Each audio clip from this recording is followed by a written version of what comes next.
All right, so we already touched on the Turki Alalshikh Dana White partnership. Mm-hmm. So during the face-off with Canelo Alvarez and William Skull, Turki Alalshikh denied, I think it was the WBC belt from being on the stage. Mm. And then Mauricio Sulaimán fires back, and then all of a sudden you see tweets from these fighters. Mm-hmm. Now, we know that the TKO League will only have one belt, which is the ring belt. Mm. Is this the beginning of the war of the new guard and old guard of boxing? It could be. Nobody knows what the future looks like. But I can say Turki Alalshikh is making things interesting. WBC made a lot of money off of fighters. And that's not a knock to them. It's just that things change sometimes. And honestly, if you pay attention to life in the world, things have to change. I mean, it's only written that way. So I don't know. We just have to wait and see what happens. I think it could be something as long as guys. See, here's the thing with fighters. A lot of times people say, "Oh, this guy ducked this guy," but really he know what the fight is worth. They didn't want to pay him. Ain't gonna happen.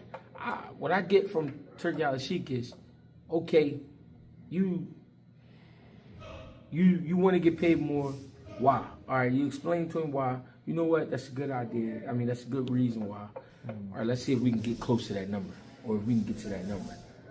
These other promotion companies and networks and stuff, they kind of just turn their guys down and be like, all right, well, I'll find somebody else. And that make it tough. You know what I mean? Why not get these guys the kind of money they deserve? Because train hard for it. You know what I mean? So why not? Last question, GH. Me and you was in the barbershop with Shawn Porter. Yeah. Shawn Porter pulled up to spar and interview boots. Yeah. 3 rounds. Yeah. First, people need to know that they like Porter was real comfortable in the trenches. Number one. Yeah, I mean, he's a fighter, you know. No, I feel like people kind of view Porter as maybe because he's on TV now, more, clean cut corporate. Yeah. But yeah. But that's the whole thing about a fighter. A fighter not supposed to run around and act like a maniac. Fighter not supposed to run around and tell everybody he's a fighter. He's not supposed to even show it, because that's the nature of a fighter. To just be humble, be cool, you know what I mean? Because I know what I can do. So Shawn Porter, he ain't gonna run around acting crazy, because, you know what I mean, he wasn't raised that way, 1. 2, you know what I mean, he knows it's better that way. It's better. You get more results being a nice guy.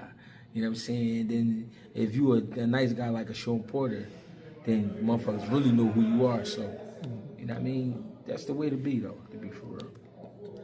Now, he was on record saying that he would spar boots. They asked him on the podcast. Right? And proof to this word, he pulls up to spar boots. Right. Like, what is it like seeing a guy who's retired go in there and spar a guy who's looked at as, That's a guy. See, Shawn Porter, people might not understand a guy like Shawn Porter. He's very smart. 1, because he got a career after boxing. He always made sure that he was able to speak and comprehend, what he went through and what's going on in the ring. And then him being able to still spar, for 1, says that he's a true dog. And then also, you know what I mean? It's just a smart way to go about the game, because you get a feel for the current fighters. Whether he would have fought Boots or not, or, you know what I mean, sparred him, the main thing is he shared the ring with him. So now he get a clear understanding of what people talking about. You know what I mean? When we talk about Boots, now he definitely understand that. And that's the best way to go about it. But a lot of people wouldn't agree because they can't fight.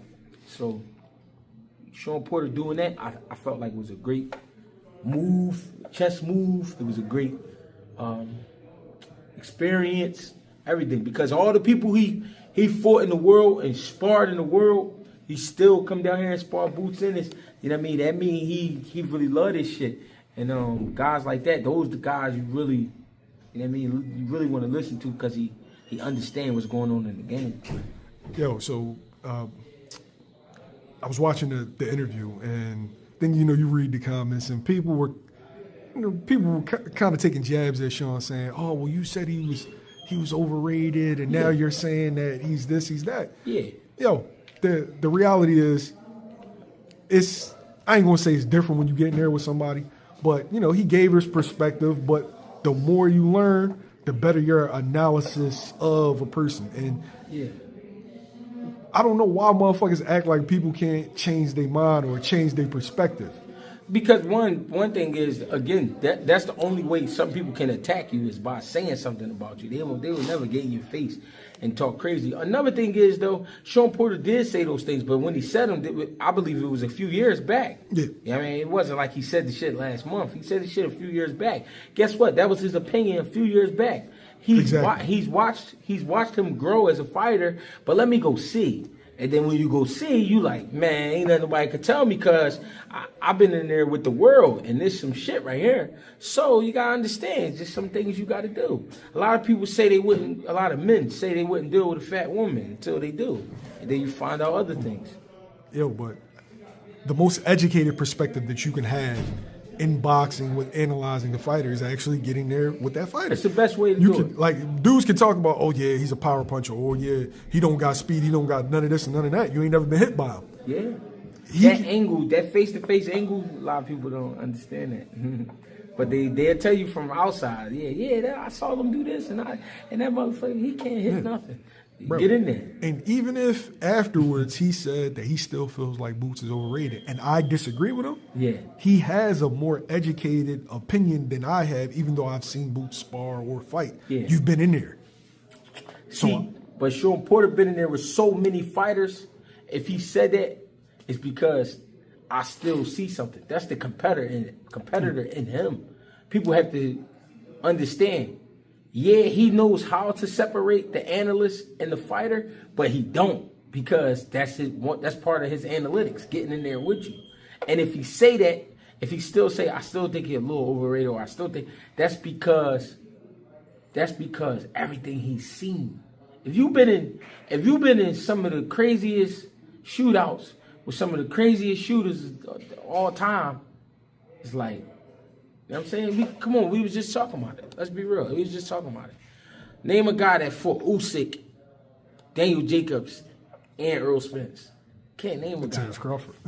And Terrence Crawford. You can't name a guy like that. And Danny Garcia. Yeah, that's can't name a guy like that. That's a wide ass. Yeah, you can't name a guy. Think about how many. Kell Brook. Yeah. Think about it. Your Dennis Ugas. Think about it. It's just like, my God.